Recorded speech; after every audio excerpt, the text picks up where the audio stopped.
L'activité qui nous réunit ce matin, c'est de lancer l'atelier de retour d'expérience suite au déclenchement du plan national d'organisation des secours. Ce plan de gestion des réponses contre les catastrophes, comme vous le savez, a été déclenché suite aux pluies diluviennes qui sont tombées sur l'ensemble du territoire national les 4 et 5 septembre 2020. Le lendemain, conformément aux directives du chef de l'État, le ministre de l'Intérieur a déclenché le plan Orsec.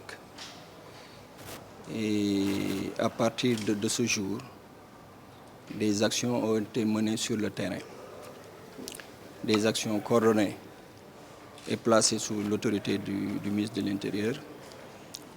Et également des actions qui sont menées par les services de l'État sous la coordination des autorités administratives déconcentrées.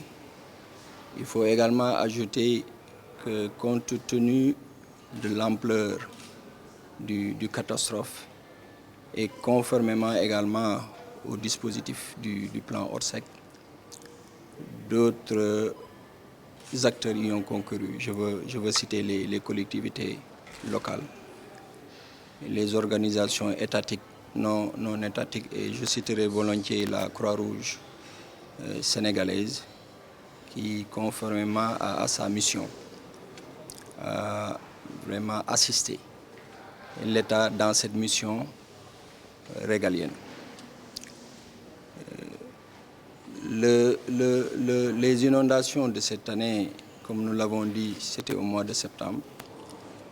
Nous sommes au mois de décembre, ça fait un peu moins de 3 mois. Nous avons jugé nécessaire de nous réunir autour d'une table pour recueillir l'expérience menée sur le terrain par les uns et les autres. L'épicentre, c'était au niveau de la région de Dakar, notamment la banlieue au niveau des départements de Pikine et Rufisque. Il y a certaines localités également qui ont reçu une forte pluie. Et les statistiques fournies par les services compétents révèlent qu'il y a des localités qui n'ont pas connu cette pluviométrie depuis plusieurs décennies. C'est dire donc qu'en 2, 3 ou quelques jours, le volume d'eau qui est tombé sur l'ensemble du territoire national, pratiquement c'est une situation qui n'a pas été connue depuis plusieurs années. Mais il y a des explications. Madame Guène, représentante du PNUD, l'a dit tout à l'heure, parce que nous sommes ce qu'on appelle dans un contexte de changement climatique. Avec ce phénomène des changements climatiques, et là, je vais même préciser la pensée pour dire que les changements climatiques ont également des vertus. Je vais faire une petite digression en vous disant que certes, les fortes pluies ont entraîné beaucoup de dégâts. Mais dans le domaine agro-pastoral, vraiment, cette année a été une année radieuse pour nos parents qui sont donc au niveau des terroirs. Donc là, pour vous donner quelques chiffres, les services coordonnés par les autorités administratives ont relevé plus de 22 000 personnes qui ont été impactées. Et ces personnes, pour la plupart, ont été relevées au niveau des régions de Dakar et de Saint-Louis.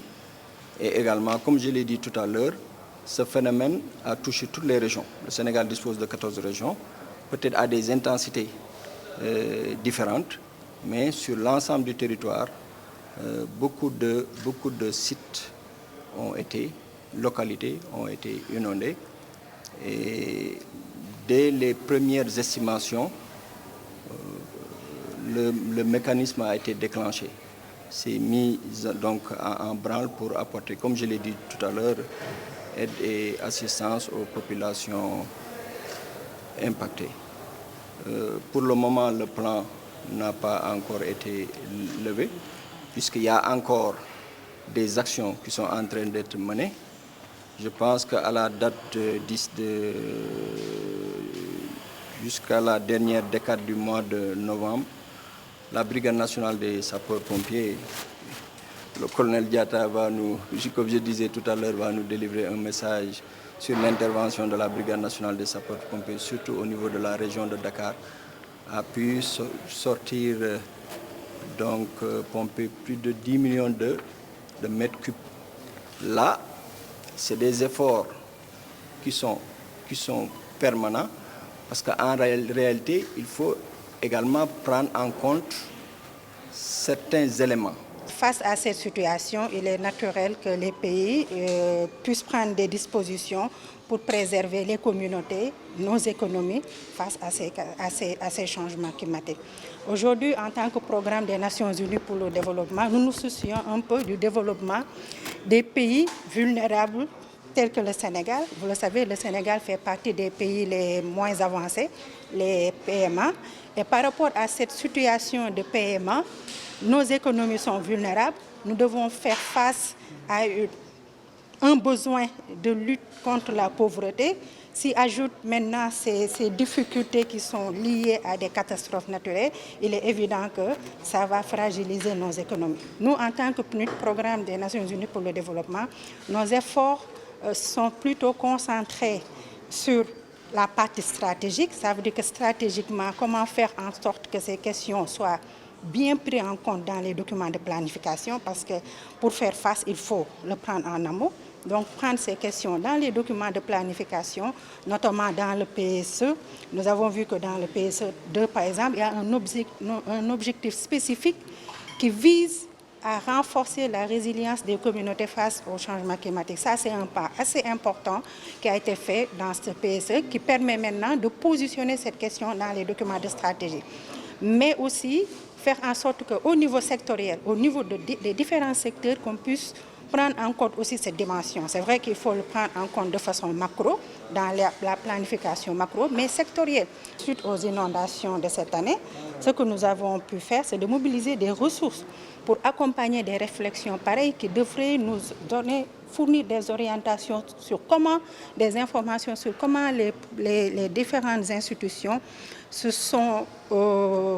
ont pu faire face à ces inondations afin d'aller maintenant vers un programme post-catastrophe. Ça aussi, c'est important. Maintenant, lorsque ce programme sera établi, il est évident que le PNUD, de la même façon, ainsi que les autres partenaires, agences spécialisées du système des Nations Unies,